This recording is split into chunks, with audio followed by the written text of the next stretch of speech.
সকালে হাটহাজারী মাদ্রাসার সামনে দিয়া জসনে জুলুসের আসা গাড়ি লক্ষ্য করে পানি ছুঁড়ে মারার অভিযোগ ওঠে।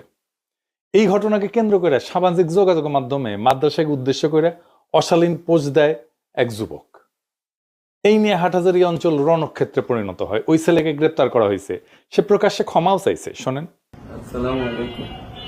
আমি ছোট মানুষ, আমার বয়স হচ্ছে 20 বছর।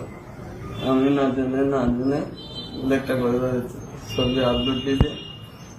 আমি সবার কাছে ক্ষমা প্রার্থনা করতেছি, সবাই আমাকে ক্ষমা করে দেবেন। তাও সংঘাত ছড়ায় পড়ছে। আমি যখন রেকর্ড করি সেই সময় হাটহাজারী মাদ্রাসার শিক্ষক এবং সেনাবাহিনীর তৎপরতায় হাটহাজারীর পরিস্থিতি নিয়ন্ত্রণে আসছে। গুরুতর আহত 20 জন ছাত্রকে চট্টগ্রাম মেডিকেল কলেজে পাঠানো হয়েছে।